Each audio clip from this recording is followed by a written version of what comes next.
평강이 오늘도 우리 모두 위에 함께 하시기를 주의 이름으로 축원합니다. 금번 주일은 대림절 두 번째 주일과 함께 총에서 정한 성서 주일로 우리가 지키게 되어집니다. 이 성경은 한 권이지만 신약과 구약으로 나누어집니다. 이 구약은 39권 그리고 신약은 27권으로 이루어져 있는데, 이 신약과 구약 성경을 한마디로 함축하면 우리 한번 따라합시다. 예수, 예수, 예수. 구약은 오실 예수님, 신약은 오신 예수님, 그리고 다시 오실 예수님을 소망하는 것이 바로 이 성경이라고 그렇게 이야기할 수 있습니다. 그래서 교회력은 여러분 대림절로부터 시작이 되었습니다. 여러분 대림절 시작이 되어지는데 이게 교회력의 시작입니다. 그래서 어떤 분들이 그렇게 물어요. 목사님, 에덴 교회가 왜 12월 달 회기가 시작되어집니까? 이렇게 물으면 교회는 세상에서는 1월, 2월, 3월, 4월로 시작이 되어지지만 교회에서는 대림절로부터 시작이 되어지기 때문에 12월부터 시작을 합니다. 그래서 어떤 교회에서는 12월부터 시작하는 회기가 출발하는 교회가 있는가 하면 어떤 교회에서는 1월부터 시작하는 교회가 있는데, 제가 이렇게 말씀을 드렸는데도 밖에 나가서 그 에덴 교회는 몇 월 달부터 회기가 시작됩니까? 몰래 우리 목사가 지가 알아서 다 하니까 우리는 몰래. 그게 아니라 대림절부터 교회력이 1월부터 시작이 되어지니까, 출발되어지니까 그때부터 우리가 회기를 처음 찾는다라고 하는 것을 여러분께서 좀 기억하시기를 바랍니다. 오늘 본문에 등장하는 말씀은 예수님이 오시기 전 700년 전에 하나님께서 이사야 선지자를 통해서 예언을 해놓았습니다. 이사야 40장 3절에 외치는 자의 소리여 이르되 너희는 광야에서 여호와의 길을 예비하라, 사막에서 우리 하나님의 대로를 평탄케 하라. 이 말씀이 700년 전에 했던 이 말씀이 세례 요한과 예수님을 통하여 예언이 성취되어지고 이루어졌던 것을 우리가 보게 되었습니다. 이렇게 예언했던 세례 요한의 삶의 모습을 어떻게 말하고 있는가 하면 오늘 본문 4절에 보니까 이 요한은 낙타 털옷을 입고 허리에 가죽들을 띠고 음식은 메뚜기와 석청이었더라, 그렇게 말합니다. 이 말씀 이대로 읽어보면요, 세례 요한은 참 좋았겠다. 어떻게 낙타 털옷을 입나, 그 밍크 옷을 그렇게 뭡니까, 이 가죽 옷을 그렇게 입을 수 있는가, 그리고 허리에 가죽띠를 띄어서 요즘 가죽 벨트 하나가 얼마인데 참 귀한 거다. 그리고 메뚜기가 석청을 먹어. 우리는 그 귀한 거 석청 맛도 못 봤는데 세례 요한은 그렇게 광야에서 그것을 먹고 살아서, 이렇게 해석할 수도 있는데 그렇게 해석하면 잘못된 해석입니다. 그 당시에 가장 약한 사람, 가난한 사람들이 먹었던 것이 메뚜기와 석청이었고 그 사람들이 입었던 것이 낙타 옷이었던 것을 우리가 보게 되어지죠. 이런 삶을 살았던 세례 요한이 뭐라고 외쳤는가? 오늘 보면 3절에 보니까 이렇게 말합니다. 광야에 외치는 자의 소리가 있어 이르되 너희는 주의 길을 준비하라, 그가 오실 길을 곧게 하라 라고 말합니다. 이 본문에 나오는 주의 길을 이사야 40장 3절에서는 뭐라고 말하는가 하면 하나님의 대로라고 이렇게 말씀을 하고 있습니다. 주의 길, 하나님의 대로는 천국으로 향하여 나아가는 길이다 라고 이렇게 이야기를 할 수가 있습니다. 우리는 대림절 두 번째 주일을 보내면서 다시 오실 주님의 길을 준비하고, 우리 또한 이제 머지않아서 가야 하는 그 천국의 길을 우리가 어떻게 준비해야 될 것인가 라고 하는 것을 우리에게 말씀을 하고 있습니다.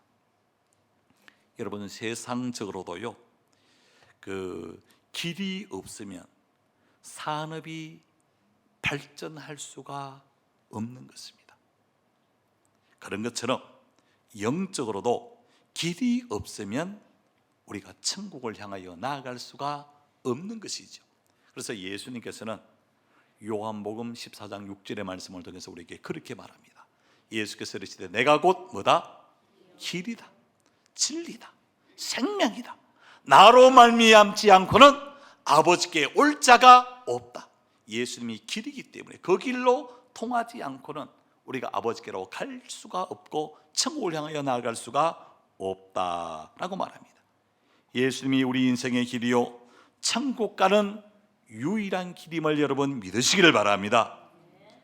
여러분,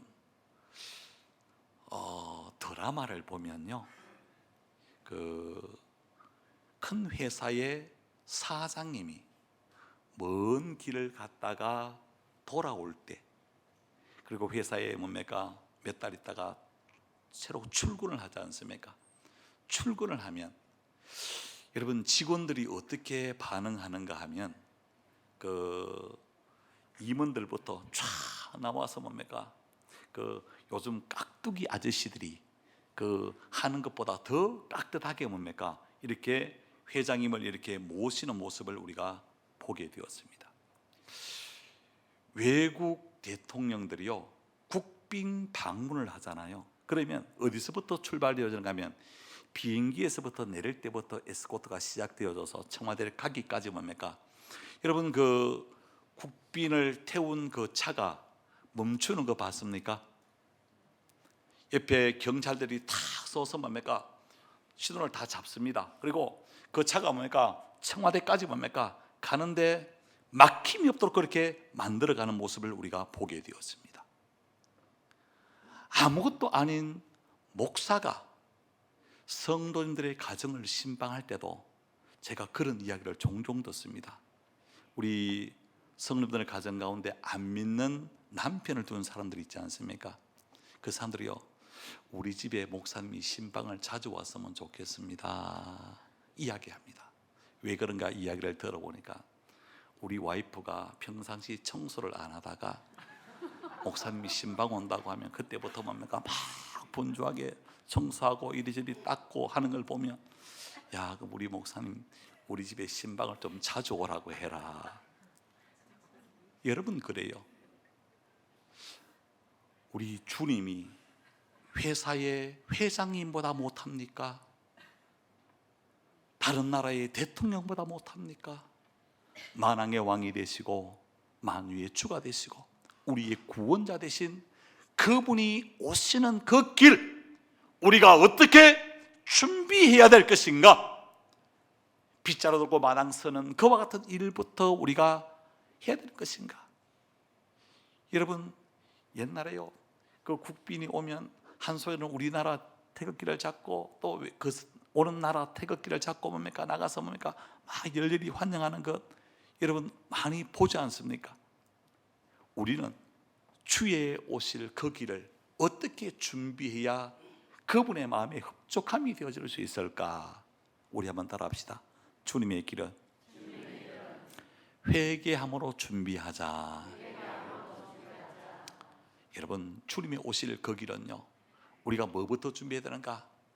회개함으로부터 준비가 되어져야 된다라고 말합니다. 오늘 보면 2절 말씀을 보시기를 바랍니다. 이렇게 말합니다. 회개하라, 천국이 가까이 왔느니라. 회개를 외칩니다. 여러분, 마태복음 3장 6절 상반절에도 이렇게 말합니다. 자신들의 죄를 자복하고 라고 말을 합니다. 마태복음 3장 8절에 보니까 회개에 합당한 열매를 맺어라 그렇게 말합니다. 이 회개라고 하는 것은요 히브리에 보면은 나함이라는 단어를 씁니다. 이 나함이라는 것은 슬퍼하다, 애통해하다 라고 하는 뜻이고요, 이게 헬라어에 보면 메타멜로마이라고 하는 단어를 쓰는데, 메타멜로마이라고 하는 것은 어떤 뜻인가 하면 후회하다, 뉘우치다, 그리고 마음을 변화시키다. 이 영어에 보면 리스판드라고 단어를 쓰는데요, 리스판드라고 하는 것은 뭐냐면 돌이킨다는 것입니다. 가던 그 길, 잘못된 줄 알았으면 그 길에서 돌아서서 바른 길로 나아가는 것, 여러분 그것이 뭐다? 바로 회개다고 그렇게 이야기를 하죠. 우리 한번 더 합시다. 회개는 죄를 자복하는 것이다. 에레미야 3장 13절 상반절에 이렇게 말합니다. 너는 오직 내 죄를 자복하라, 그렇게 말합니다. 여러분 회개는요, 죄를 떠나서 하나님께로 방향을 돌이키는 것을 이야기합니다. 호세아서 6장 1절 상반절에 이렇게 말합니다. 오라 우리가 여호와께 돌아가자. 누가복음 15장에 보면 탕자의 비유가 나오지 않습니까? 탕자가 아버지께 자신에게 돌아올 분깃을 요구하여 먼 곳에 가서 허랑방탕하고 있던 것을 다 허비해버렸습니다. 돼지가 먹는 쥐염 열매를 통하여 내 줄임배를 채우고자 했지만은 그것 쫓아주는 자가 없었다. 그때 탕자가 깨닫습니다. 야, 내 아버지 집에는 양식이 풍족한 풍굴이 얼마나 많은가. 나는 여기서 추려 죽겠구나. 아버지께 돌아가자. 아버지께 돌아왔을 때요, 그 탕자는 나를 품꾼의 하나로 여겨 주옵소서라고 하는 그 고백을 안고 돌아왔지만은 아버지는 이미 그 귀한 아들을 위하여 손에 가락지를 끼워주지 않습니까? 깨끗한 옷을 입혀주지 않습니까? 신발을 신겨줍니다. 그리고 살찐 송아지를 잡아서 그 아들을 위하여 잔치를 베풀어 주었던 모습을 우리가 보게 되었습니다. 여러분 회개는 돌아서는 것, 아버지께로 방향을 돌이키는 것이 진정한 회개가 되어지는 것입니다. 예수님이 이 땅에 오신 목적이 무엇이냐 하면 누가복음 5장 32절에 이렇게 말합니다. 내가 의인을 부르러 온 것이 아니요 죄인을 불러 회개시키러 왔다 라고 그렇게 말씀합니다. 회개시키러 오신 예수님, 그 만왕의 왕 만유의 주가 되신 그 예수님을 우리가 어떻게 맞이할 수 있는가? 우리가 회개함으로 주의 길을 준비하고 주님을 만날 수가 있다는 것입니다. 여러분 성경에 보면요, 지옥이 있고 천국이 있습니다. 이거는 사람이 꾸며낸 이야기가 아니에요. 분명히 있습니다. 누가 지옥 가는지 압니까? 죄가 많아서 지옥 가는 게 아닙니다. 회개하지 아니하면 지옥 갑니다. 여러분 누가 천국 갑니까? 회개한 사람이 천국을 향하여 갈 수가 있는 것입니다. 회개하지 아니하면 정죄당합니다. 심판받습니다. 지옥으로 끌려갈 수밖에 없는 것입니다. 그러나 회개하면 정죄를 당하지 않습니다. 우리 한번 따라합시다. 회개하면 정죄를 당하지 않습니다. 여러분 요한복음 8장에 보면요, 현장에서 간음하다 잡힌 여인이 끌려왔습니다. 이 현장에서 간음하다 잡힌 여인은요, 율법에 돌을 가지고 쳐 죽이라 라고 하는 것입니다. 그래서 그 사람들의 손에는 뭐가 들려 있었는가 하면 돌이 다 들려 있었어요. 그리고 예수님께 이렇게 말합니다. 예수님, 이런 여자는 돌로 쳐 죽이라고 했는데 예수님 당신은 어떻게 하겠습니까? 예수님께서 잠시 생각을 하시고 허리를 굽혀 땅에 묻으신 것을 쓰시고 난 이후에 돌을 든 그 사람들에게 이렇게 말합니다. 죄 없는 자가 먼저 돌로 치라. 그랬을 때 나이 많은 사람으로부터 시작하여 젊은이에 이르기까지 다 각기 자기 곳으로 돌아갔더라. 돌아가고 난 이후에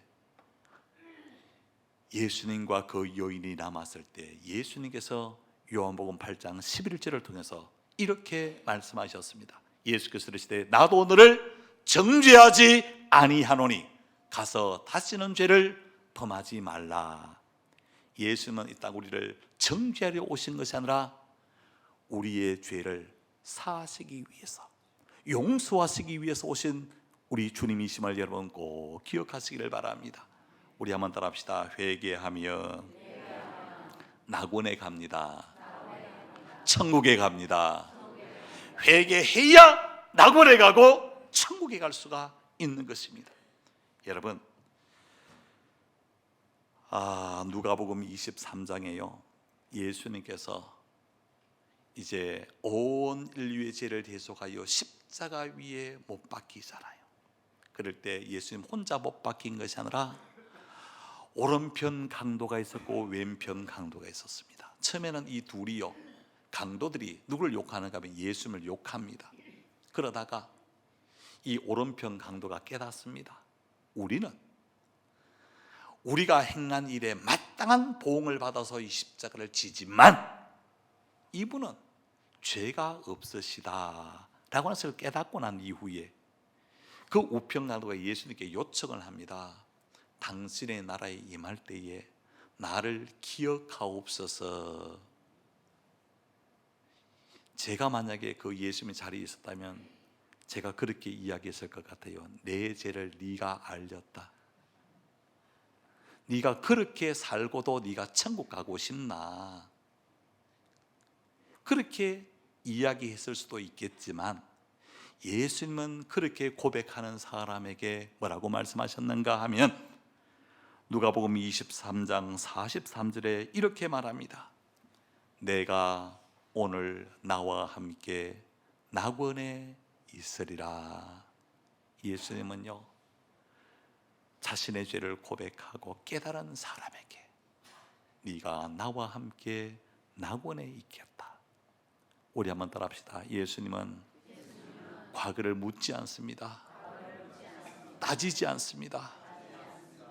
회개한 사람을 용서해 주실 뿐만 아니라 그에게 낙원, 천국까지 허락해 주셨던 것을 우리가 보게 됩니다. 여러분, 이것이 바로 복음이에요. 이것이 예수님이 이 땅에 오신 목적임을 우리가 잊어서는 안 되는 것입니다. 뿐만 아니라 회개하면요, 우리 한번 따라합시다. 새로운 날이 이릅니다. 여러분, 죄를 짓는 그대로 살면요 깝깝하고 답답해요. 무슨 일이 있으면 이것 때문에 그런가, 저것 때문에 그런가, 그렇게 생각이 되었습니다. 그러나 회개하고 나면요 새로운 길이 우리 앞에 펼쳐지게 되어지는데 사도행전 3장 19절에 이렇게 말합니다. 너희가 회개하고 돌이켜 너희 죄 없이함을 받으라. 이같이 하면 새롭게 되는 날이 주 앞으로부터 이르게 되어질 것이다. 여러분, 여러분의 앞에 새 길이 열려지기를 주 여러분으로 축복해 드립니다. 시온의 대로가 열려지기를 주 여러분으로 축원합니다. 이것은 회개할 때 새로운 길이 우리 앞에 펼쳐지게 되어진다는 것입니다. 뿐만 아니라 우리가 회개하면요, 우리 한번 따라합시다. 성령을 선물로 받습니다. 성령의 선물을 우리가 받게 되어지는데요, 사도행전 2장 38절에 이렇게 말합니다. 베드로가 이르되 너희가 회개하여 각각 예수 그리스도의 이름으로 세례를 받고 죄 사함을 받으라. 그리하면 성령의 선물을 받으리라. 그렇게 말씀합니다. 예수님이 땅에 오신 목적은요, 우리 인생을 정죄하기 위해서 오셨던 것이 아닙니다. 회개하는 사람의 죄를 용서하기 위해서 오셨습니다. 우리 그리스도인이 이 땅을 살아갈 때요 정죄하면서 살면 안 돼요. 예수님처럼 우리들도 용서하며 사는 저와 여러분 되시기를 주 이름으로 축복해 드립니다. 따지지 마세요. 끌어내지 마세요. 10년 전에 거 끌어내고 20년 전에 거 끌어내고 결혼할 때 당신이 그렇게 해준다고 해놓고 왜 지금 이렇게 하느냐고. 여러분, 그렇게 끌어내지 마세요. 여러분, 끌어내는 게 아니라 믿음의 삶은요 용서하는 거예요. 사랑하는 거예요? 덮어주는 것입니다. 죽음의 위기 가운데 놓여 있는 성도님들 계십니까? 살 길이 있어요. 그게 뭔가? 내 죄를 깨닫고 회개하면 하나님이 살 길을 열어주십니다. 잃어버리면서 회복을 원하십니까? 그러면 회개할 수 있기를 주의 이름으로 축복합니다. 여러분이 지금의 상황이 실패했습니까? 성공하고 새로운 길을 찾기 원한다면 하나님 앞에 회개하는 저와 여러분이 되어줄 수 있기를 주의 이름으로 축복해 드립니다. 저는 이 말씀을 준비하면서요, 한국 교회가, 이 땅에 세워진 교회가 사는 길이 뭘까? 건물 잘 짓는다고 사는 게 아닙니다. 교회에 재정이 많다고 사는 것 아닙니다. 여러분, 교회가 사는 길은요, 하나님 앞에 회개하는 길밖에 없는 것입니다. 우리나라에 평양 대부흥의 역사가 나타났을 때가 1907년입니다. 그때요, 길순교 목사님을 위시해서 모든 사람들이 다 회개했습니다. 사랑하는 성도 여러분, 여러분 가정이 살기를 원하면 회개부터 이루어져야 됩니다. 교회가 부흥하기 원한다면 회개부터 이루어져야 됩니다. 오늘날 많은 교회들이 싸우고 분열하고 상처를 주고 아픔을 주는 그 이유가 어디 있습니까? 우리 한번 따라합시다. 너 때문이야. 예. 다 앉아가 너 때문이야, 너 때문이야, 이거는 너 때문이야, 이거는 너 때문이야. 여러분, 한때 우리나라 천주교에서요 그런 운동을 했습니다. 어떤 운동일까요? 어떻게 알았어요? 아는 거는 너무 많아요. 여러분, 내 탓이요, 내가 잘못해서 그래.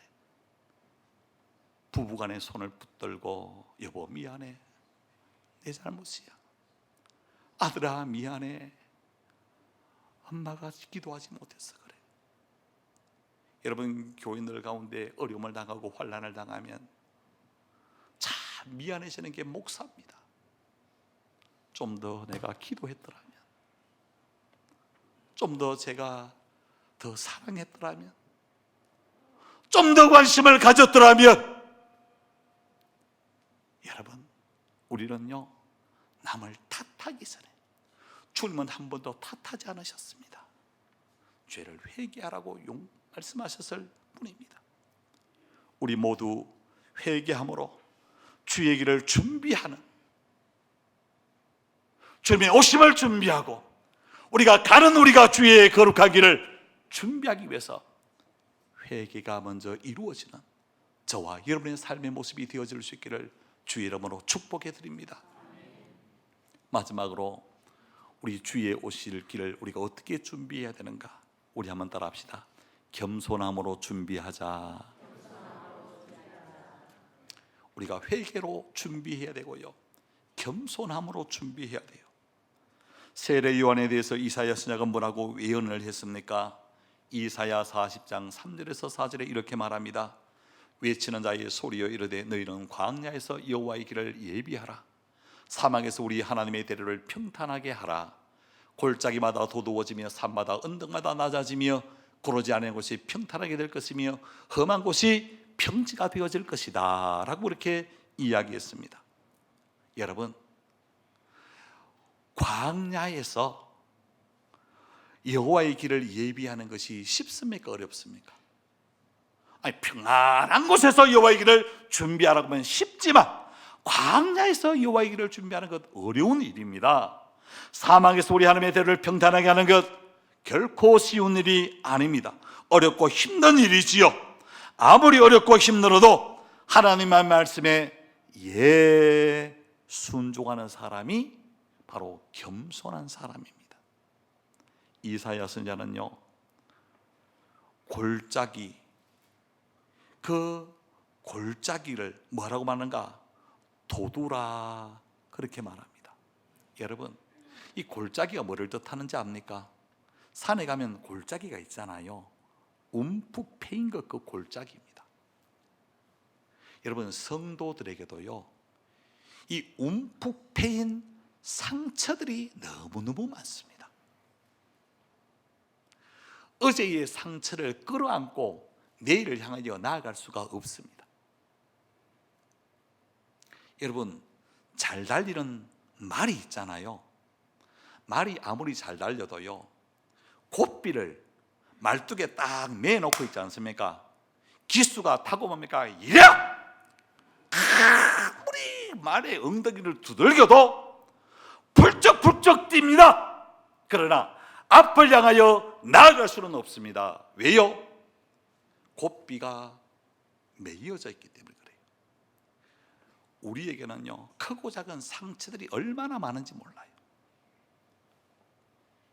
사랑하겠다고 그래서 결혼했던 남편으로부터 상처를 받기도 하고, 아내를 통해서 상처를 받기도 하고, 자식을 통해서 상처를 받기도 하고, 부모를 통하여 상처를 받기도 합니다.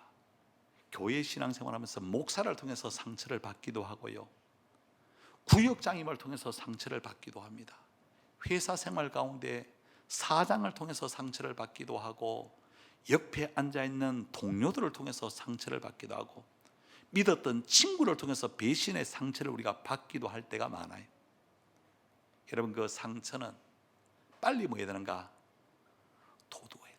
메꾸어야 됩니다. 그래야 주님의 오실 길을 준비할 수 있다는 것입니다. 그리고 산마다 언덕마다 다 그것을 평지로 만들어라. 여러분, 산, 언덕 다 높은 거지요.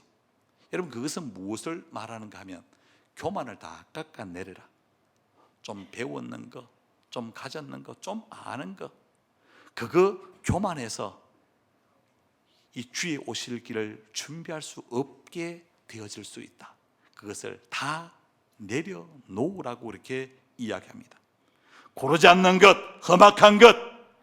여러분, 사람이 넘어질 때요, 큰 바위 때문에 잘 안 넘어집니다. 뭐 때문에 넘어집니까?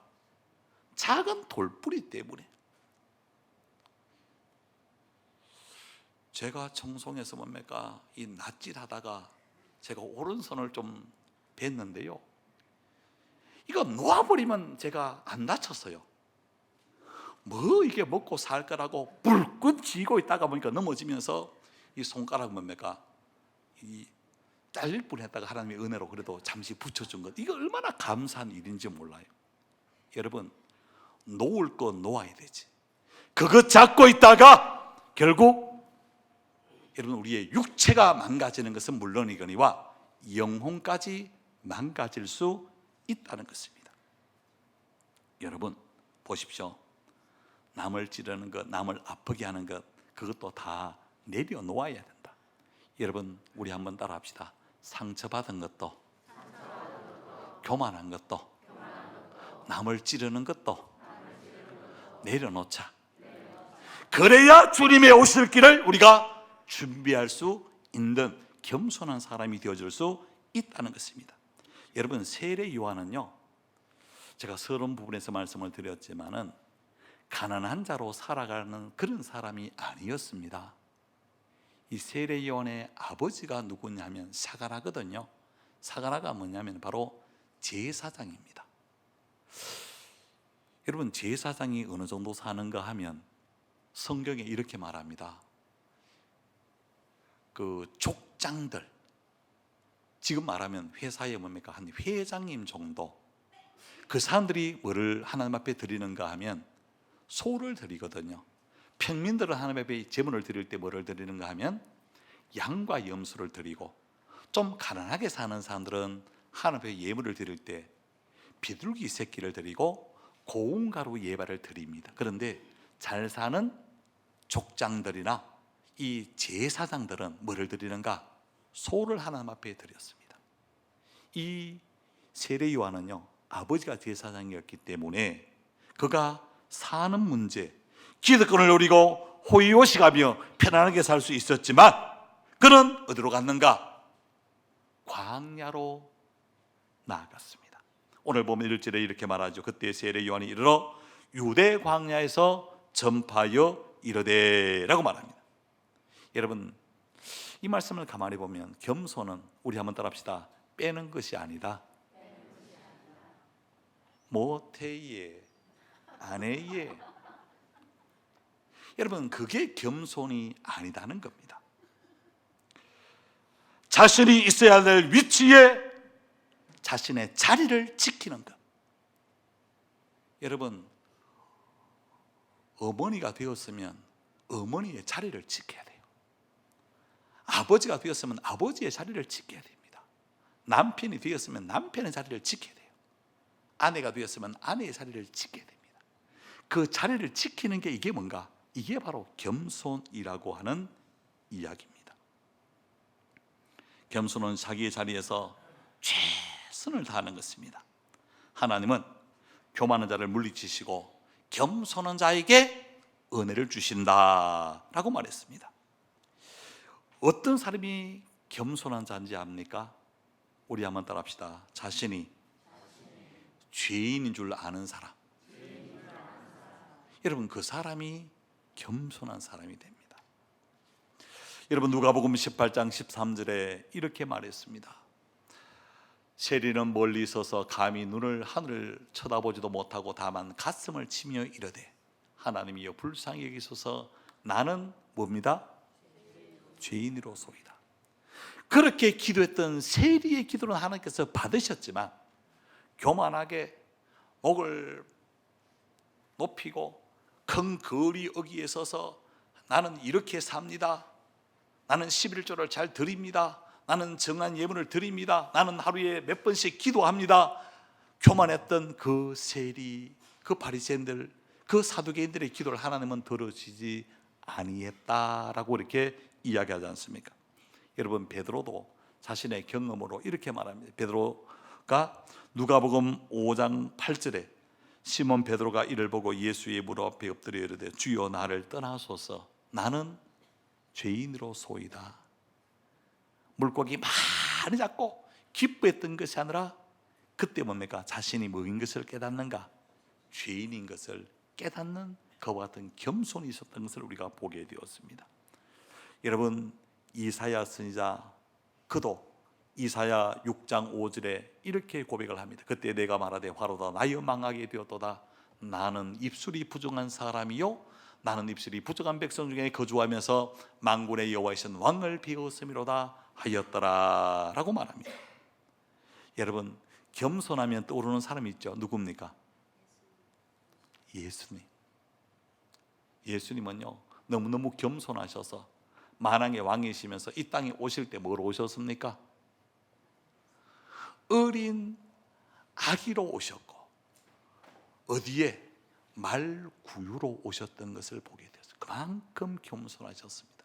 그리고 예수님께서 그렇게 말씀합니다. 나는 마음이 온유하고 겸손하다라고 말씀하시면서 예루살렘으로 입성하실 때도 그는 어린 나귀 새끼를 타시고 그렇게 예루살렘으로 입성하셨던 것을 우리가 보게 되었습니다. 여러분, 우리가 겸손하면요 어떻게 되어지는가? 잠언서 22장 4절에 이렇게 말합니다. 안 띄워줍니까? 예. 자, 우리 한번 같이 읽겠습니다. 시작. 겸손과 여호와를 경외함의 보상은 뭐라고요? 재물과 영광과 생명이다. 여러분, 재물을 얻기를 원하십니까? 영광 얻기 원하십니까? 영원한 생명을 누리기를 원하십니까? 그러면 겸손하시고 여호와를 경외하는 믿음의 사람 되어질 수 있기를 주의 이름으로 축복해 드립니다. 그렇습니다. 우리가 주님의 오심을 우리가 어떻게 준비하면 좋을까? 우리 한번 따라합시다. 회개로 준비합시다. 겸손함으로 준비합시다.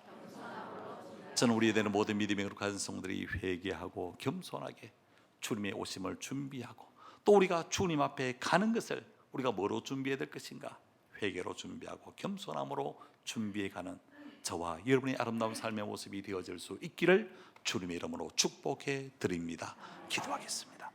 하나님 감사합니다. 우리 모두 주님이 다시 오심을 우리가 준비하는 자로서 회개와 겸손이 필요하고, 우리가 하나님께로 나아가는 것도 회개와 겸손으로 하나님 앞으로 나아가는 우리 예대의 모든 믿음의 귀한 가족들 다 되게 하여 주옵소서. 예수님의 이름으로 기도하옵나이다. 아멘.